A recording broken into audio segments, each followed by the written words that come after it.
O câncer pediátrico corresponde a um grupo de várias doenças que têm em comum a proliferação descontrolada de células anormais e que pode ocorrer em qualquer local do organismo.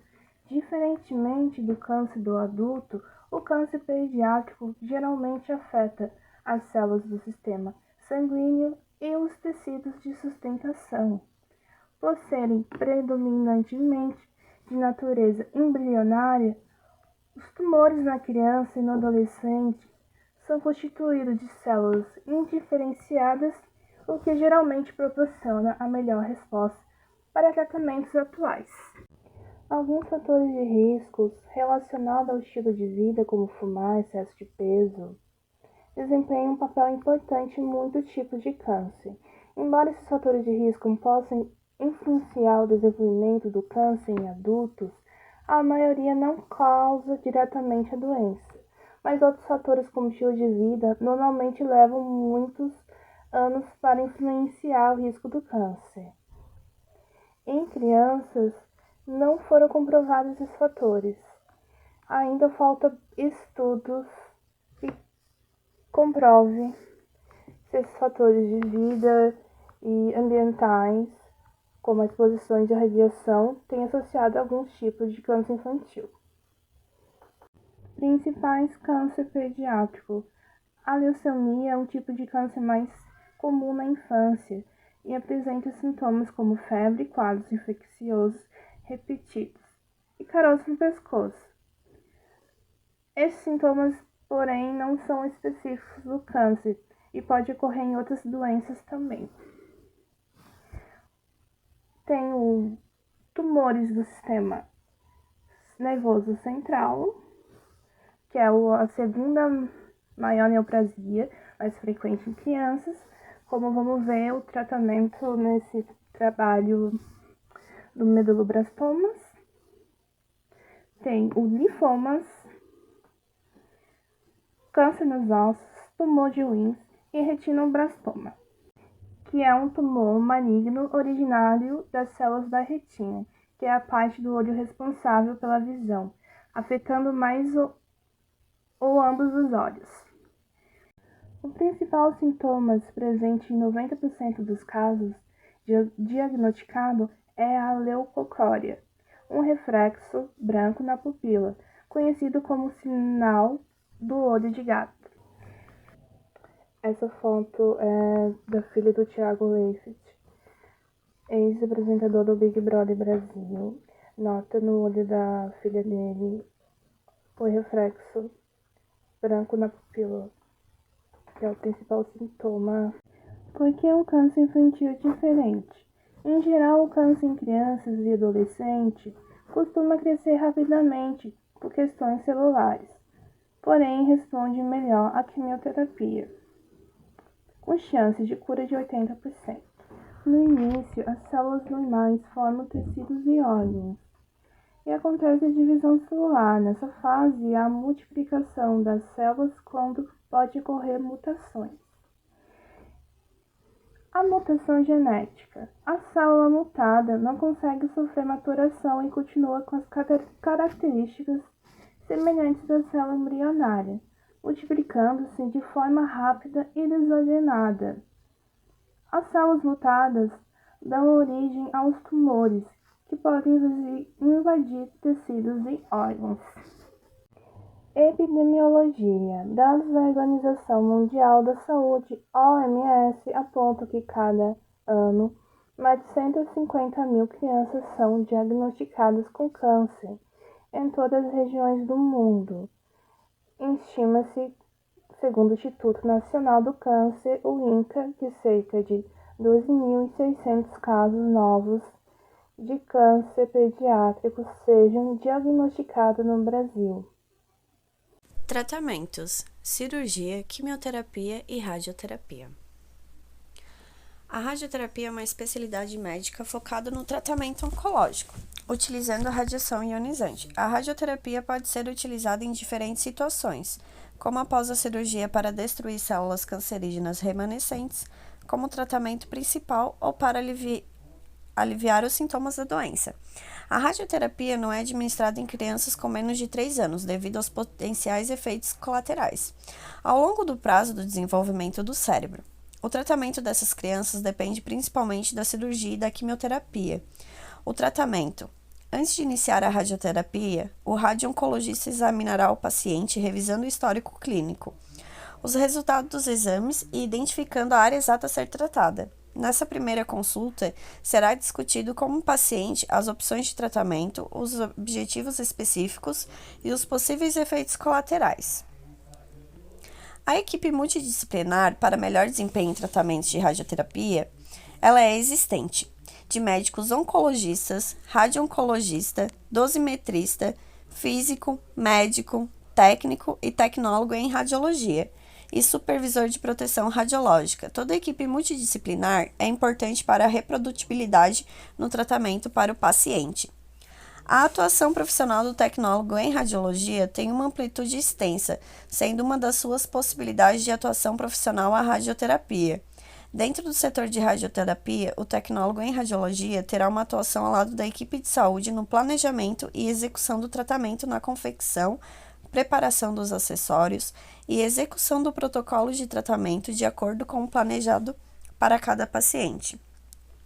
Porém, a sua atuação vai muito mais além de aplicar técnicas de tratamento, mas também implica uma atuação profissional, ética, responsável, uma capacidade de atuação em equipe interdisciplinar, bem como um profissional preparado a oferecer um atendimento humanizado aos pacientes e seus familiares.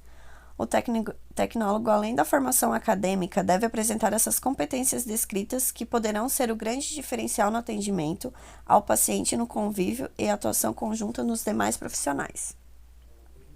A simulação é geralmente o primeiro passo para o tratamento em radioterapia e em teleterapia. Ele ajuda a planejar o tratamento radioterápico e normalmente dura de 30 minutos a 1 hora. A maioria dos serviços de radioterapia usa tomografias computadorizadas para a simulação do tratamento. Para pacientes com tumores cerebrais, frequentemente é realizada uma ressonância magnética. Marcas na pele, uma vez definida a área de tratamento, são feitas marcações na pele do paciente, que serão usadas para orientar e identificar o local exato para o qual a radiação deverá ser direcionada. Os sistemas de imobilização é muito importante, pois o paciente deverá estar imóvel durante cada sessão de tratamento. Isso porque qualquer movimento poderia alterar a área a ser tratada. Acessórios imobilizadores em radiologia: apoio de cabeça, apoio de pernas, extensões de ombro, rampa ou posicionador de tórax, máscara comum, longa ou curta, Brainlab, longa ou curta, VECFix. Planejamento. Após a simulação, um radio-oncologista trabalhará com dosimetristas e físicos radiologistas para desenvolverem um plano de tratamento. A equipe planeja a quantidade e a frequência de radiação e mapeará os feixes da radiação. Será feita a prescrição que descreve exatamente a quantidade de radiação a ser administrada e o local. Nem todos os cânceres são tratados com a mesma quantidade de radiação. Isso vai de cada paciente. O plano de tratamento depende de muitos fatores, incluindo o tipo de um vídeo de como é feita o exame de meduloblastoma. Welcome to Radiation Oncology at Children's Hospital Los Angeles. This is our main waiting area where you will check in at our front desk. Our front office staff is available to connect you with our staff, provide scheduling, or help you find support services that can help you along your way. Let's do a quick tour of our department.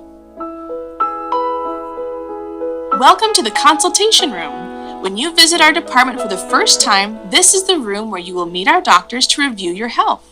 The doctor will talk with you and explain what to expect while you're here. You will also meet with the doctor once. If you are receiving anesthesia, you will see the nurses daily here to check in and prepare. This is our simulation room. During this appointment, we'll scan your body with a CAT scan and make a mold especially for you. We can come right in. Treatment takes a different amount of time for everyone, so your therapist can give you a time estimate on your first day. Control desk. This is where the therapists sit when we are not in the room with you, but we are outside watching and making sure you are safe. If you ever need us, you can wave your hand and we'll come in to help you. Modalidades de tratamento são teleterapia,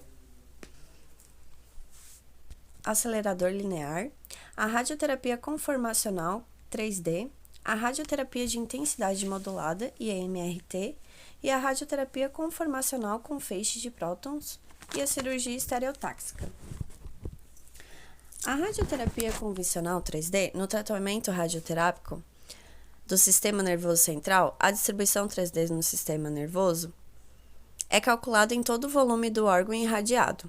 Utiliza computadores especiais para mapear a localização do tumor com precisão. A radioterapia de intensidade modulada, IMRT.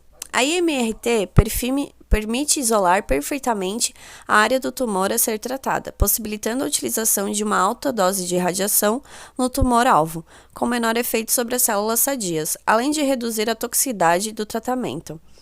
Esta técnica nos possibilita avaliar a distribuição de dose em todo o órgão-alvo, reduzindo as áreas altas de dose e tornando a distribuição mais homogênea. A radioterapia conformacional com feixe de prótons utiliza uma abordagem semelhante, só que em vez de raio-x são utilizados feixes de prótons. Essa abordagem pode ser útil para tumores cerebrais, com margens distintas, mas ainda não está claro se esta abordagem será útil com tumores infantis. A cirurgia estereotáxica ou radiocirurgia é outro meio de utilização de radioterapia para o tratamento de tumores cerebrais. Não é uma cirurgia, mas uma aplicação precisa e muito bem focalizada na radiação.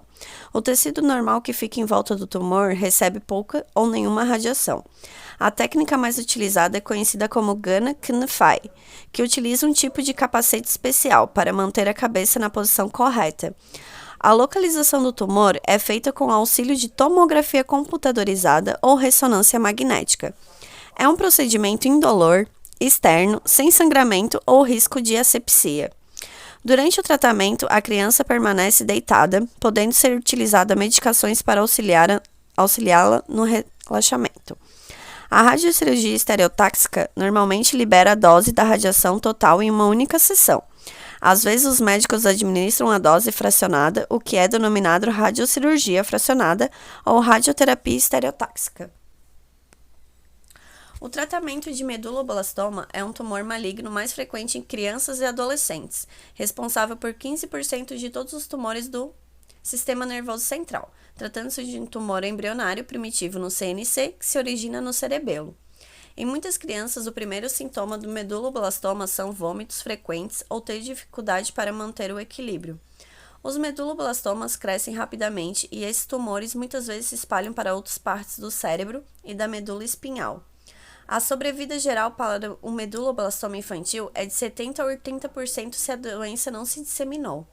Se a doença se disseminou, a sobrevida é de cerca de 60%.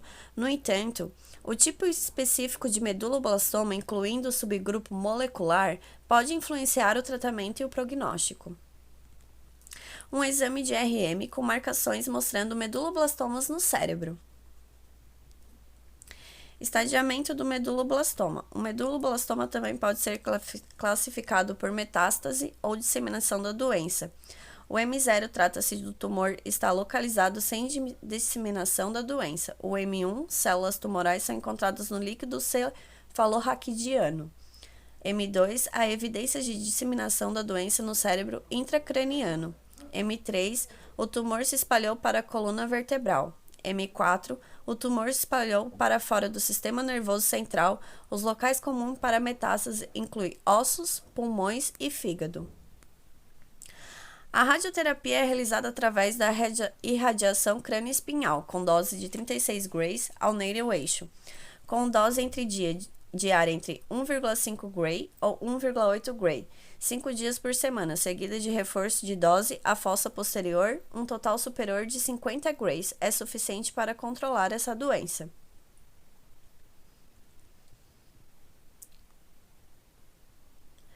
No tratamento da radioterapia, a junção entre os campos de segmento cefálico da coluna, entre os campos, quando forem subdesenvolvidos, devem ser extremamente feitos com cuidado, para que se evite superposição ou superdosagem.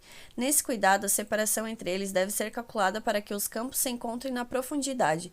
Após isso, a medula deve ser movida ao menos a cada 5 sessões, para evitar que um só ponto da medula fique sempre subdosado. O artigo encontrado é da Universidade Federal do Rio Grande do Sul.